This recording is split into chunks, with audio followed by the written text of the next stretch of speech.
$24 million on the table then for the Audemars Piguet QE2 Cup. 2,000 metres is the trip, again with international representation. Group 1 contest headed by Time Warp, who was probably be from the front. He was at International Day and the Gold Cup as well. Al Ain for Japan. Pakistan star William Buick in the saddle now. Danbarite, Tommy Berry will ride.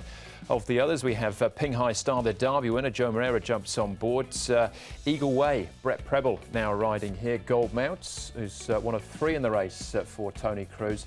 And of course, finally, Denozo. Karis Teeton will ride there. All right, still at the touchscreen here to have a look at the QE2, Brett. And again, as far as the speed map's concerned, we do have an obvious natural leader in Time Warp.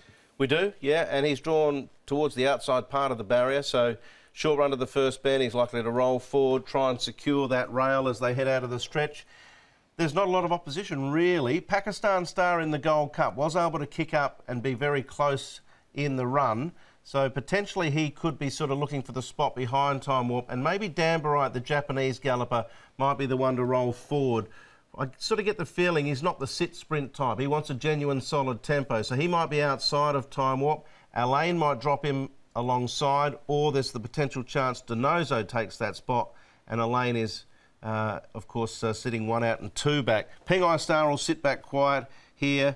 We've got Eagle Way. He won't be pressuring for the lead, and we know Gold Mount, he's only got 1 pace, and that's pretty slow to start with. So, be interesting to see how much pressure there is on Time Warp, potentially from the Japanese horses. All right, OK, as far as track work's concerned, Paul, we know Alain's been a bit of a rogue. Well, isn't he, old Alain? He's in the right race here. He's just a dude, Paul. He's not a nut. Yeah, exactly. Time Warp isn't. He's going well. He's had a great season, isn't he? And you can see having a good look, posing for the cameras as he comes down. He's having no problems with it. And as is Pinghai Star. He goes nicely as well. He's come out of the Derby with no problems whatsoever. You can see he moves fluently, and he's in great form, this horse, this season. He's had a great season as well as Time Warp. I thought Eagle Way, of one of the ones that are going to be paying a bit of a price, he stretched out nice enough. Brett Preble getting good feel for him here, and he did move nicely here in the morning as well. So I thought he was worth highlighting anyway. Yeah, it was a good trial as well coming into this from Eagle Way. Once again, though, we'll start with Joe Moreira. He'll ride the Derby winner, Pinghai Star. The QE2 Cup, Joe, Pinghai Star. A few of us weren't sure what to expect of him in the Derby, stepping up from 1,400 metres to 2,000 metres. Were you a little bit surprised by what you saw that day? I was definitely not. I was even indicating that he was very dangerous on my point of view before the Derby. I was quite surprised the way how he won the race. He won very easily, and he beat some of the best 4 years old in town. He is a very talented type of a horse, and I'm very hopeful that he can produce the same kind of form. You rode him in a barrier trial recently over 1,600 metres. What sort of feel did he give you in that trial?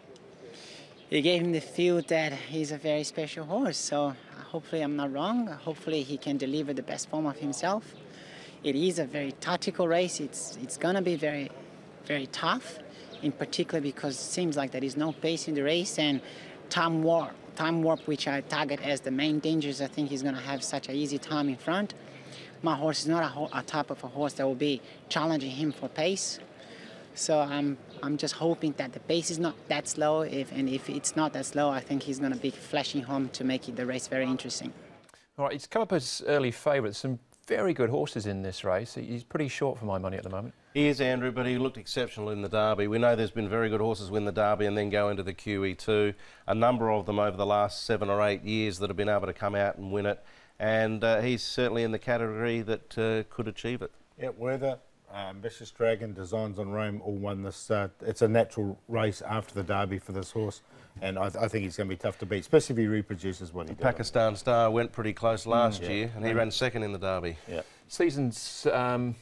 Time Warp is chasing quite a remarkable treble himself of the international race, the Gold Cup, and this as well. He'll be the first horse to do all 3 in one season. He's had an outstanding season, Andrew, as you say. He's won the Hong Kong Cup in December, the Gold Cup. The 2 runs at 1,600 metres.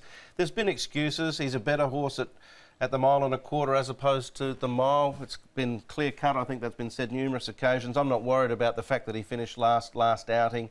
It's 2,000 metres. No horse has ever broken the 2-minute barrier. He's done that. It's been an outstanding season for him so far. Deno's on Eagle Way and Goldmount all in here chasing. Yeah, they do. Now, the key with him is if they leave him alone, he's going to be very tough to beat. But if the Japanese horse takes him on, I think he's vulnerable. We know Pakistan Star has his little sort of fun and games, and he's mercurial is probably the best word. Very polite. Yes, we saw him in that trial we looked at before with Pinghai Star. He led and then sort of just eased up, kicked again. That was an outstanding run from him first up. He hadn't raced for 8 months in that performance when they ran the quickest time ever. I think the 2,000 metres for him is perfect. Drawn 1, he just slides in on the back of the speed. He's got horses around him. There won't be any issues. He'll be right focused straight away, and I think that's a real positive for him. All right, this is Alain and Dan Bright's last time out, and they've matched up a couple of times. Alain, the pick of the two, maybe? Yeah, on form, definitely. But what I've seen in the mornings, he's definitely got his quirks, Alain. If he puts everything together on race day, no question whatsoever, he's a Group 1 winner in Japan. However, what I've seen in the mornings just worries me a little bit. It is worrying, no doubt, but apparently that's him. He's done it before in Japan, and then it hasn't been a problem on race day. Both very good horses. We know the Japanese can sort of bring the Group 3, Group 2 horses that are on the rise here and succeed. Rulership was in that category. I think Alain's more of a sit and dash type, whereas Dan Bright's more of a hard grinding type. So the pace of the race will determine where they finish. All right, OK, but the Derby winner Pinghai Star is favourite. Paul, where are you looking? Pinghai Star. I think the win in the Derby was outstanding, and it was a really good win. Up and distance showed no problems for him. So I've got him on top to beat Time Warp, who, if they do leave him alone, could easily win the race. Golden Mount, I thought was a huge win from him last time. He'll get back. He'll be the one running on late.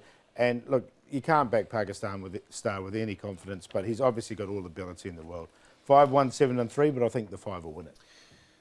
Yeah, he's the one to beat, I think, too, as well. Paul Pinghai Star, an outstanding victory in the Derby. I'm going to tip Pakistan Star, though. Back to the 2000, drawn 1. It's an identical scenario as to the case of the Gold Cup, where he sat in behind Time Warp. They ran a very fast time, but he hadn't had a run for 8 months going into that. Since then, he's had a couple of runs at the mile. I'm happy to dismiss them. Not worried about any antics. I think the start point's the key, and I think he's got the talent. I know he's got the talent to win this. And I'll tip him. I'll take the risk. Pinghai Star will be the one who probably comes to do him. Time Warp may get some pressure from the Japanese. That might be his undoing. If he doesn't, he'll be winning it. 3, 5, 1, and of the Japanese, I had Alain in front of Dan Bright. Yeah, I'm pretty much with you there, Brett. But Pinghai Star on top, but he's pretty short, isn't he, taking on a high-class international field. All right, that's it for the Group 1s. We've got some Group horses coming up next. So we have a look at Hot King Prawn as he steps up in trip in race number 9.